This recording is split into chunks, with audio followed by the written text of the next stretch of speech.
कितनी कमाई पर कितने की एसआईपी करें। लो रिस्क वाले कितनी एसआईपी करें, कितनी सैलरी पर। हाई रिस्क वाले कितनी सैलरी पर कितनी एसआईपी करें। मीडियम रिस्क वाले कितने करें। आज जो है ना पूरा एसआईपी का, म्यूचुअल फंड का पूरा ट्यूटोरियल, पूरा क्लास, पूरा कोर्स है भाई साहब। आज के बाद मुझे नहीं लगता कि आपको किसी से भी पूछने की जरूरत पड़ेगी कि मेरी सैलरी इतनी है, मैं मीडियम रिस्क ले सकता हूं, किस में कौन से फंड में इन्वेस्ट करूं। आज के बाद ये सवाल परमानेंटली खत्म हो जाएगा, क्योंकि आज जो स्लाइड्स है ना 52-55 स्लाइड्स आपके लिए बना के लाया हूं, पूरा कोर्स ही है। ये कोर्स बनाने का लोग मुझे लगता है 8-10-15 हजार कितना फीस लेते होंगे पता नहीं मुझे। हमने तो आज तक आपके लिए कोई कोर्स बनाया नहीं, सब कुछ फ्री में ही सिखाया है। और ये जो 52-55 पूरी स्लाइड है ना, ये भी आपको मिल जाएगा। पैसे तो हम किसी चीज के लेते ही नहीं, हम सब कुछ फ्री देते हैं भैया। ये कहां से मिलेगा ये बताऊंगा आपको आगे। पहले ये देखो हमने क्या लिखा है, smart investment portfolio, short form हुआ इसका SIP। एक तो सिस्टमैटिक इन्वेस्टमेंट प्लान और दूसरा smart investment portfolio. Investment portfolio बनाना कैसा, आज पूरा ट्यूटोरियल आपको दे दिया भैया। ठीक है, तो सबसे पहले हमने लिया है 25,000 की किसी की पर मंथ की सैलरी है तो उसका कैसा हिसाब किताब होना चाहिए, बहुत डिटेल में समझाया है इसको। फिर 50,000 की किसी की सैलरी होगी, फिर 1 लाख की किसी की सैलरी होगी, बहुत डिटेल में।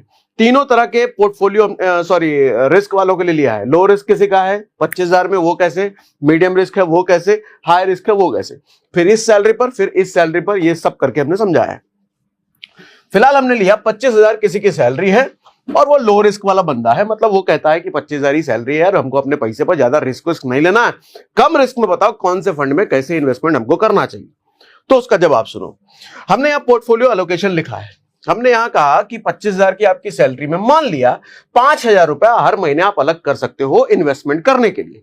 तो उस 5,000 रुपए को कहां कैसे कैसे इन्वेस्ट करें।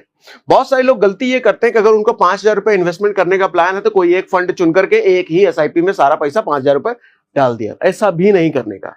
किसी का 2,000 रुपए का है, किसी का 1,000 रुपए का इन्वेस्टमेंट प्लान है, 10,000 जितने का भी है, एक ही SIP में सारा डाल दिया। नहीं सर, उसको भी अलग अलग डाइवर्सिफाई करना है। कैसे करना है वही तो समझाने वाला हूं आज। तो पोर्टफोलियो एलोकेशन कुछ ऐसा होगा, अगर आपका 5,000 रुपए मंथली इन्वेस्ट करने का प्लान है और आप लो रिस्क वाले बंदे हो, ज्यादा आपको रिस्क नहीं लेना पैसे पर, तो सर आप लिक्विड फंड में डालोगे अपना 60% पैसा, इसका 60%, यानी कि हो जाएगा 3,000 रुपए। तो 3,000 रुपए यानी कि आपके इन्वेस्टमेंट फंड का 60% गया लिक्विड फंड में। अब लिक्विड म्यूचुअल फंड होता क्या है ये समझ लो भैया। लिक्विड म्यूचुअल फंड ऐसा होता है कि आप इस तरह के लिक्विड म्यूचुअल फंड में जब पैसा डालते हो तो ये आपके पैसे को सबसे सेफेस्ट जगह पर पार्क करते हैं। वहां आपका पैसा बहुत धीरे ग्रो करता है, रिस्क बिल्कुल नहीं होता। आपको पता है जब आपके पैसे पर रिस्क नहीं है तो ग्रो भी वो बहुत धीरे धीरे करेगा। ये कहां डालेगा, किसी तरह के रेपोजिटरी में डालेंगे, किसी डेट फंड में डालेंगे, किसी सरकारी फंड में डालेंगे।